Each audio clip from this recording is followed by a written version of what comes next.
আসসালামু আলাইকুম। সমসাময়িক সময়ের খুব আলোচিত একটা বিষয় নিয়ে আজকে কথা বলতে চাচ্ছি। দেশ, এটা খুব সেনসিটিভ একটা বিষয়, প্রচন্ড পরিমাণে স্পর্শকাতর। দেশ বিক্রির একটা বিষয়। এই বিষয়টা নিয়ে প্রচন্ড পরিমাণে আলোচনা হচ্ছে আমাদের আশেপাশে, বিভিন্ন মাধ্যমে, সব জায়গায় গেলে পরে এই টাইপের কিছু কথা আমরা শুনতে পাচ্ছি। সেই বিষয়টা নিয়ে কিছু কথা বলবো। আসলে কি একটা দেশ চাইলেই বিক্রি করা সম্ভব, ক্রয় করা সম্ভব? বর্তমান যে বিশ্বের পরিস্থিতি, যেভাবে বিশ্ব পরিচালিত হয়, সেই হিসেব করলে কি আমরা একটি দেশ বিক্রি হয়, কেউ ক্রয় করতে পারে বা দখল করার মতন সিচুয়েশন কি বর্তমানে আছে? বর্তমান প্রেক্ষাপট যদি আমরা বিশ্লেষণ করি, তাতে এক বাক্যে হয়তো সবাই বলবে যে না, এখনকার যে সিচুয়েশন, এই সিচুয়েশনে তো আসলে দেশ বিক্রি, এই টাইপের কোনো কিছু ক্রয় বিক্রয়, এগুলো তো আসলে বর্তমানে পসিবল না। তারপরেও এই বিষয়টা আমাদের দেশে এত আলোচনা কেন হচ্ছে? এর পেছনে তো অবশ্যই এমন একটা কিছু আছে, যে কারণেই এই বিষয়টা খুব বেশি আলোচনা হচ্ছে। তো এই বিষয়টা আলোচনার আমি চিন্তা ভাবনা করে দেখলাম যে এর এর পেছনের তো কিছু বিষয় আছে, কি কারণে এই বিষয়টা এত আলোচিত হচ্ছে।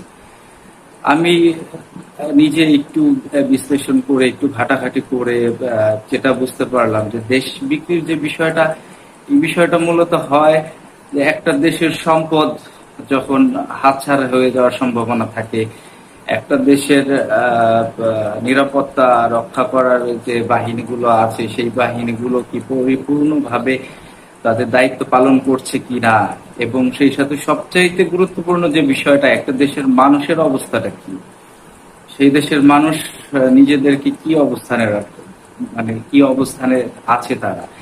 তো এই বিষয়টা দেখতে গেলে আমি প্রথমে যেটা বুঝলাম, যে একটা দেশের মানুষ যদি বিক্রি হয়ে যায়, সেই ক্ষেত্রে তো এই কথাগুলো খুব বেশি আসে। আর আমাদের আশেপাশে আমরা প্রচুর দেখতে পাই কিভাবে মানুষ বিক্রি হয়। আপনি একটু খেয়াল করলে দেখবেন, আমাদের দেশে যখন বিভিন্ন রকমের নির্বাচন আসে বা এরকম কোনো কিছু আসে, তখন দেখবেন আমাদের দেশের মানুষ খুব অল্প টাকাতে, 500 টাকায়, 100 টাকাতে তাদেরকে কিনে ফেলা যায়, তারা নিজেদেরকে বিক্রি করে ফেলে। আমাদের দেশের খুব গুরুত্বপূর্ণ ব্যক্তিত্ব যারা আছে, রাজনীতিবিদ যারা আছেন, ওনারা খুব সহজেই নিজেদের স্বার্থের কারণে নিজেদেরকে বিক্রি করে দেয়। তরুণ সমাজের কথা যদি বলেন, তরুণ সমাজও দেখা যায় অনেক ক্ষেত্রে তরুণ যারা আছে, তারা হয়তো একটু ফিনান্সিয়াল সাপোর্টের কারণে, হয়তো একটু পজিশনাল সাপোর্টের কারণে নিজেদের যোগ্যতাকে বিক্রি করে দেয় অন্য কোনো মানুষের কাছে।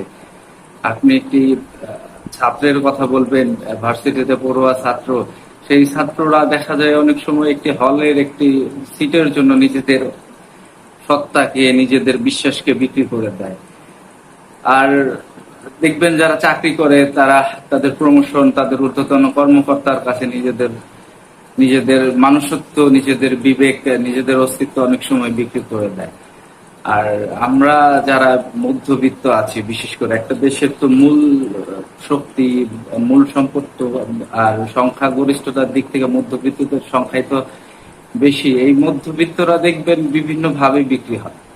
মধ্যবিত্তরা স্বার্থের কারণে বিক্রি হয়, এরপরেও এর বাইরেও আরো অনেক বিষয় থাকে। তারা ভ্রাতৃত্বের কারণে নিজেদেরকে বিক্রি করে দেয়, অনেক সময় বন্ধুত্বের কারণে বিক্রি করে দেয়, আত্মীয়তার কারণে নিজেদেরকে বিক্রি করে দেয়। এরপরে আরো একটা বিষয় যেটা থাকে, সেটা হচ্ছে সবচেয়ে বেশি যারা মানে বিক্রি হয় ভয়ের কাছে, মধ্যবিত্ত শ্রেণীটা বেশি হয়। অনেক সময় মানে খুব সচেতন ভাবে, সুকৌশলে তারা সত্য বলা বা হক কথা বলা থেকে এড়িয়ে চলে। চিন্তা করে যে এই সত্য কথা বলতে গেলে, হক কথাটা বলতে গেলে যে বিভিন্ন রকমের সমস্যা হয়। অনেক সময় এলাকায় দেখা যায় অনেক প্রভাবশালী ব্যক্তিত্ব থাকে বিভিন্ন রকমের, তাদের হয়তো প্রশ্নের সম্মুখীন হতে হবে, বা আরো আনুষঙ্গিক আরো অনেক রকমের অনেক কিছুই আছে। সেই সমস্ত জিনিস তারা ফেস করতে চায় না, সেই কারণে তারা ভয়ের কাছে নিজেদেরকে বিক্রি করে দেয়। আর একটা জাতি, একটা দেশের মানুষ যখন নিজেদের অস্তিত্ব, নিজেদের মানুষত্বকে বিভিন্নভাবে বিক্রি করতে থাকে, সেই ক্ষেত্রে তো একটা দেশ তার সার্বভৌমত্ব হুমকির মুখে কিছুটা হলেও পড়ে।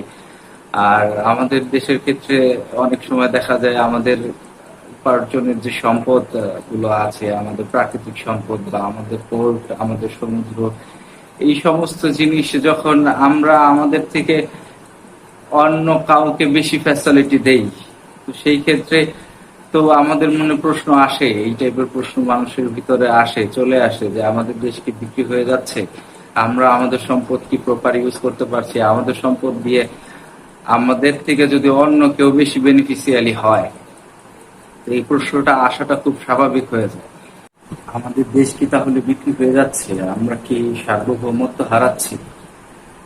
এতক্ষণ তো আলোচনা করলাম আসলে দেশ ক্রয় বিক্রয় নিয়ে, কিন্তু যারা ক্রেতা, যিনি ক্রয় করবেন, আমরা একবার তার পারসেপশনটা চিন্তা করি তো। আপনি যদি নিজে একজন ক্রেতা হন, আপনি ল্যান্ড প্রপার্টির বিজনেস করেন, আপনি একটা জায়গায় একটা জমি কিনতে গেলেন, জমি কিনতে যাওয়ার পরে দেখলেন যে সেইখানে কিছু অধিবাসী আছে, 500-700 বা 1000 এরকম একটা সংখ্যার একটা ট্রাইব ওইখানে বাস করে। তো আপনাকে ওই জমি কিনতে গেলে ওই ট্রাইবের দায়িত্ব নিতে হবে, ওই ট্রাইবের ভরণ পোষণ, ওই ট্রাইবের চিকিৎসা, তাদের নিরাপত্তার দায়িত্ব আপনাকে নিতে হবে। আপনি যদি খুব ভালো মানের চৌকস একজন ব্যবসায়ী হন, আপনি অবশ্যই সেই জমি কিনতে চাইবেন না। আর আপনি যদি অসৎ ব্যবসায়ী হন, আপনার ব্যবসাতে যদি সততার পরিমাণটা কমই থাকে বা একদমই থাকে না, বেশি অনেক ক্ষেত্রে হয় এরকম, তখন আপনি কি করবেন? আপনি চিন্তা করবেন এই ট্রাইবকে কোনোভাবে বোকা বানিয়ে এই জমির ফ্যাসিলিটি, এই জমির মধ্যে যে সুযোগ সুবিধাগুলো আছে, যে সম্পদগুলো আছে, এই সম্পদগুলো কিভাবে ব্যবহার করা যায়। তো সেই প্রেক্ষিতে আপনি হয়তো ওই ট্রাইবের যারা প্রধান আছে, গোত্র প্রধান, তাদেরকে এরকম আরো 2-1 জন মোটামুটি ভালো মানের ওইখানকার যারা আছে তাদেরকে আপনি যে কোনো ভাবে কিনে ফেলার চেষ্টা করলেন, অর্থ দিয়ে হোক, ভয় দেখিয়ে হোক, বা যে কোনো ভাবে কিনে ফেলার চেষ্টা করলেন। এবং তারপরে সেই জমির যে সুবিধাগুলো আছে, সেই সুবিধাগুলো আপনি নেওয়া শুরু করলেন। জমিতে বিল আছে, সেই বিল থেকে আপনি আপনার জমিতে সেচ বিনামূল্যে সেচ দিতে পারতেছেন আপনি এখন তাদেরকে কিনে ফেলে। আপনি ওই জমির মাঝখান দিয়ে আপনার চলাচলের সুবিধার্থে, আপনার পণ্য এক স্থান থেকে অন্য স্থানে নেওয়ার সুবিধার্থে আপনি তাদের জমির মাঝখান দিয়ে নিজের মতো করে রাস্তা করে নিলেন। আরো আনুষঙ্গিক যত রকমের সুবিধা আছে সেইখানে, সেই সমস্ত সুবিধাই আপনি নিতে থাকলেন। তো এই সিচুয়েশনটা অসৎ ব্যবসায়ীরাই বেশি করবে। তো আপনি আপনার দেশটাকে একবার সেইভাবে চিন্তা করে দেখেন তো, আসলে কি দেশ কেউ ক্রয় করে? কেউ আমাদের দেশ ক্রয় করা সম্ভব? একদমই, আমি যদি যতটুকু বুঝি আসলে মনে হয় কোনোভাবেই সম্ভব না। যে জিনিসটা সম্ভব, এই দেশের সম্পদ, এই দেশের অর্জন, এই দেশের যতগুলো অর্থনীতির চালিকা শক্তি আছে, সেই সমস্ত জায়গার উপরে যদি একটা নিয়ন্ত্রণ নিয়ে নেওয়া যায়, তো এমনিতেই তো দেশ তাদের নিয়ন্ত্রণে চলে যাবে। তো সেই ক্ষেত্রে তো আর কাগজে কলমে দাড়ি পাল্লা দিয়ে মেপে, মানে ওই যে আছে না একজন বুদ্ধিজীবী, দেখলাম একজন বুদ্ধিজীবী মানে কি একজন সাংবাদিক দাড়ি পাল্লার কথা বললেন, যে দাড়িপাল্লা, এত বড় দাড়িপাল্লা কোথায় পাওয়া যাবে। ওনারা এত বড় পর্যায়ে গেছেন, এত বড় বড় মানুষ, ওনারা মেটাফোর বোঝেন না, এটা আসলে আমরা বিশ্বাস করি না। আমরা জানি উনি মেটাফোর বোঝেন, এবং মেটাফোর বোঝার পরেও ওনারা এইভাবে কথাগুলো বলেন, তার মানে বুঝতে বাকি থাকে না যে এর পিছনে অনেক বড় কোনো কারসাজি বা অনেক বড় কোনো বিষয় থাকে, যেটা আমরা হয়তো আমাদের সামনে আসে না।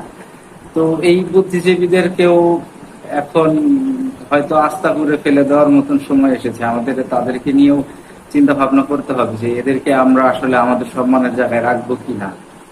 তো এই বিষয়ে আর কি বলবো, আমাদের এখন এই মুহূর্তে সচেতন হওয়ার সবচাইতে গুরুত্বপূর্ণ সময়টা। এই মুহূর্তে যদি আমরা সচেতন না হতে পারি, ওই সিরাজউদ্দৌলার যে মুভির শেষ অংশে যে অট্ট হাসি হেসেছিল সাধারণ মানুষরা, তাকে কাঁটাযুক্ত আসন উপহার দিয়েছিল, এবং একটা মুহূর্তের পরে নবাব সিরাজউদ্দৌলা কিন্তু তাদেরকে বোঝাতেও সক্ষম হয়েছেন যে তারা ভুল করতেছে, তারা যেটা করতেছে সেটা ভুল।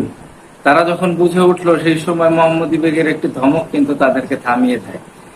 তাদেরকে থামানোর জন্য কোনো বন্দুকের গুলিও খরচ করতে হয়নি, কিংবা কামানের গোলাও খরচ করতে হয়নি, একটি ধমকেই তারা থেমে গিয়েছিল।